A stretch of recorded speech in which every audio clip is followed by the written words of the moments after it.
It's about 40 degrees in Fethiye today, so what's the best thing to do in these temperatures?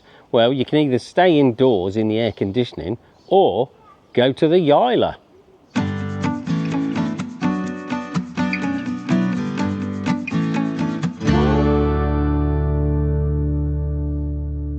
It was 40 degrees in Fethiye today, so we thought we'd go up into the yayla, that's the plateau. And this yayla here is called Altın Yayla. The place is actually called Altın Yayla as well. We just stopped in this Lakanta, and one thing I love is when they have a bucket of bread. And so I've ordered my favourite soup. Look at the lovely food they have here. Amazing assortment. And of course my favourite soup, Ezragelin. What's so lovely is the soup's come, and Trudie wasn't going to have anything, and it's come with a load of bread, but the salad just comes with it, and that's in meal enough for Trudie. One of the main reasons we came up here is because it's 40 degrees in Fethiye, and up here it's only 28 degrees. And Trudie likes these sort of towns, don't you? I love them. I love them. In the centre of the town you can always find someone serving tea. Kolay gelsin. And they're all playing OK. They've all got the OK settee out.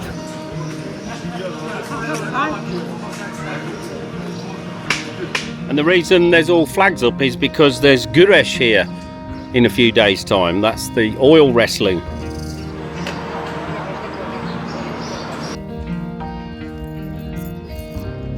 To get to Altın Yayla from Fethiye takes about an hour and a half's driving. It does take a bit longer if you're going through the little villages. But it's a pretty drive whichever way you come, coming through the Turkish countryside. And you never know what you might see on the way.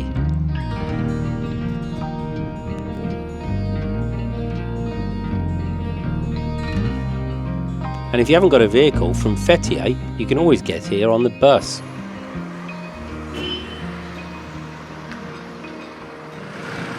And they've also got a little place to stay. And not far from here is a really interesting ancient ruin.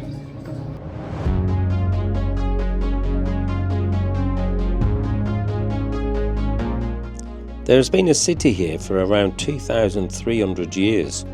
And by the 1st century AD, it's written that the people living here could speak 4 different languages: Pisidian, Solominian, Greek and Lydian. This makes it the last location where the Lydian language was spoken. In 23 AD, the city was destroyed by an earthquake, and most of the buildings here today are remains of what was built after the earthquake. So this is Kibyra. Last time I came here, none of this was visible, and over the last few years they've dug out the whole city of Kibyra, which is near Golhisar, and it's quite an impressive sight. The most recent restoration work, and probably the most impressive, is the Tholos Nymphium fountain. Another earthquake struck in 417 AD, and the city could not be rebuilt. It's written the last residents left the city in the 8th century to settle in the nearby Golhisar, what used to be called Horzum. The ruins here are quite spread out, but the tracks are not too bad. And there's a lot to see.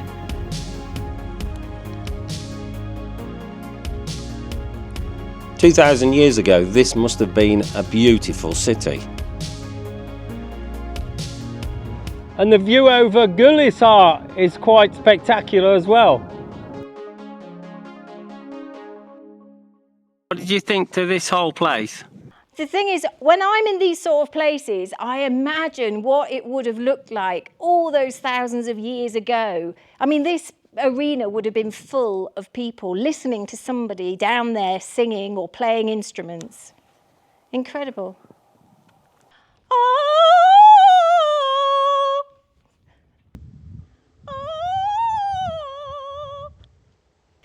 Show me the way to go home. I'm tired and I want to go home.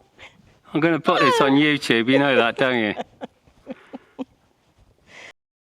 Golhisar, which means lake fortress, was actually an interesting town, so we stayed at the Kibyra Hotel, which had a nice view over the square, and the Meydan Cafe, which had a reasonable menu.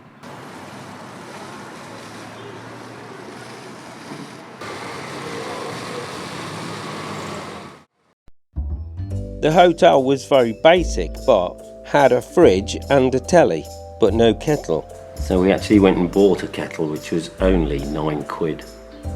Breakfast was in a canteen on the roof and had all the usual choices, so for £38 it was okay.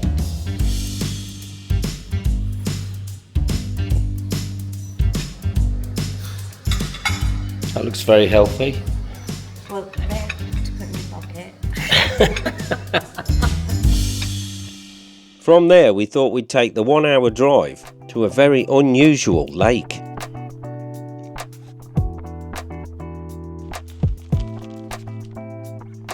Salda Gölü, or Salda Lake, is a crater lake millions of years old and one of the most important lakes to scientists in the world.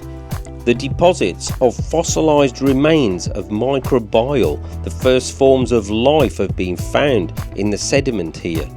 And Turkish and NASA scientists are using the data to prove and clarify if there are similar deposits on Mars to prove that there was once life there.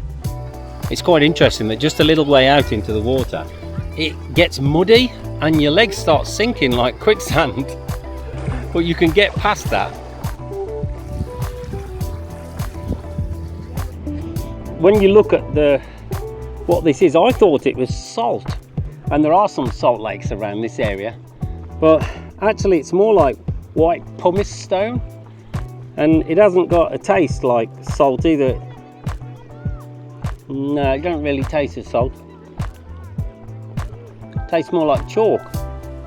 Well, I didn't expect it to be like quicksand as you start walking out. Yeah, it's all muddy, isn't it? Silty on your feet, so. And you start to sink at least a foot deep. Yeah, you do, but once you can get out of that, it gets okay. So what I did is I swam back on my belly to the edge, and then I stood up. And is it salty water? It's not salty, but it's quite cold, but refreshingly cold at this time of year.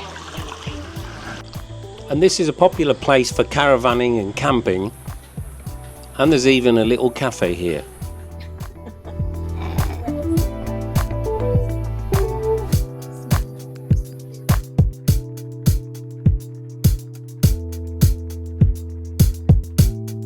So our 2-day trip took us initially to Altın Yayla, then up to Golhisar and the ancient ruins of Kibyra. Then the next day we went to Salda Lake. But on the return we thought we'd take a detour off to Çameli, and we had a stopover at a little village called Elmalı. This pretty little village is well known for its very busy waterfall restaurant and enjoying a fresh trout meal. It's lovely and cool here.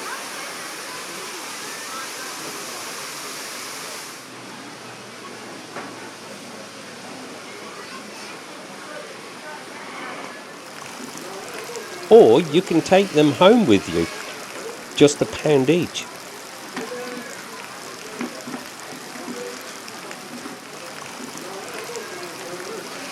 But it's not the only restaurant in this village if you prefer it a little quieter.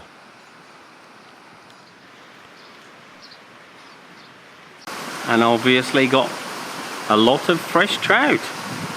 Just a little selection to keep us going. Garlic mushrooms, are they? No, the mushrooms done in the oven with cheese. Oh, lovely. So that's how you escape the heat. Don't forget to like, Subscribe. and share with all your friends, and hit the notification bell so you don't miss where we go next. Thanks for watching.